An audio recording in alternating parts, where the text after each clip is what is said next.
പ്രിയമുള്ളവരെ നമസ്കാരം. ഇന്ന് പറയാൻ പോകുന്നത് അർജുൻ.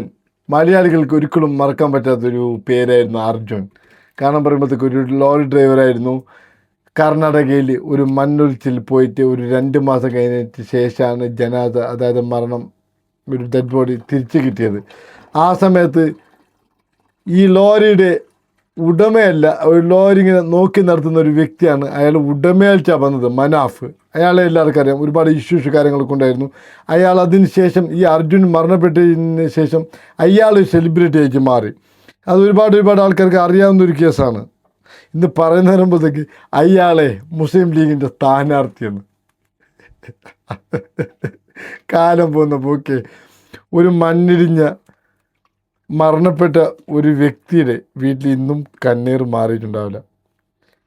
അദ്ദേഹത്തിൻ്റെ ഒരു വീഡിയോ കാര്യങ്ങളൊക്കെ ഇട്ട് ഇയാൾ ഓണറാണെന്നും പറഞ്ഞ്, ഓണറാണോ അല്ലേ എനിക്കറിയില്ല, ഒരുപാട് വീഡിയോസിലൊക്കെ ഉണ്ട് അയാൾ ഓണറല്ല, ഓണർ ഇതിൻ്റെ വേറെ ആൾക്കാരാണ്. ആ സമയത്ത് ഒരുപാട് ഇവന്മാർ അവമാനിച്ചിട്ട് ഒരുപാട് സംസാരിച്ചിട്ടുണ്ട്. അർജുനൻ്റെ പണം മേടിച്ചിട്ടുണ്ട്, അർജുനൻ്റെ എത്ര പൈസ കിട്ടിയാലും മതിയാവുന്നില്ല, അങ്ങനെ ഒരുപാട് കാര്യങ്ങൾ ഇയാൾ പറഞ്ഞിട്ട് ഇവന്മാർ മാനും ഒക്കെ പോയതാണ്. എന്നാലും ആ സമയത്ത് ഓണറല്ല, എന്നാലും ഓണർ എന്ന് വെച്ചാണ് പറഞ്ഞത്. ഒരു മരണം നടക്കുന്ന സംഭവത്ത്, ഒരു ദുരന്തം മരണം, ഒരു ചെറുപ്പക്കാരൻ, അവരുടെ വിഷമം വേറെ തന്നെ. ഈ 2 ദിവസത്തിന് മുമ്പ് എന്തോ അവൻ്റെ അനിയത്തിൻ്റെ കല്യാണം കഴിഞ്ഞതാണ്, അതും ശരി.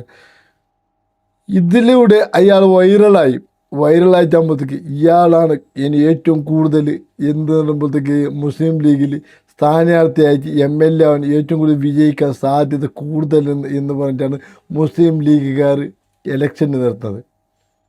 അതേ വാർഡിലെ ഒരുപാട് ചെറുപ്പക്കാർ രാത്രിയും പകലും മുസ്ലിം ലീഗിന് വേണ്ടി കഷ്ടപ്പെട്ട ആൾക്കാരുണ്ടാവും. ഇയാൾ എന്ത് വൈറലായിരുന്നു ഇങ്ങനെ പറയുന്നത്?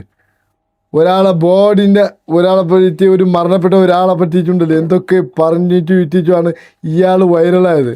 അത് വേറെ കാര്യം. അയാൾ അതിനുശേഷം ഒരുപാട് ഉദ്ഘാടനത്തിലേക്ക് പോയി. ഉദ്ഘാടനം വിളിക്കുന്ന ആൾക്കാർക്ക് സുഖമില്ല, തലക്ക് സുഖമില്ല.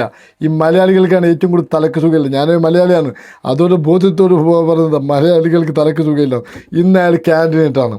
ഇയാളെ മരണപ്പെടാൻ വേണ്ടി കാത്തതാണ്. ഇങ്ങനെയാണെങ്കിൽ ആൾക്കാരൊക്കെ, ബാക്കിയുള്ള ആൾക്കാർ തല്ലിക്കൊല്ലല്ലോ, സെലിബ്രിറ്റി ആവും പറഞ്ഞിട്ട്. എന്ത് സെലിബ്രിറ്റി എന്നാണ് പറയുന്നത്? ഏത് സെലിബ്രിറ്റി?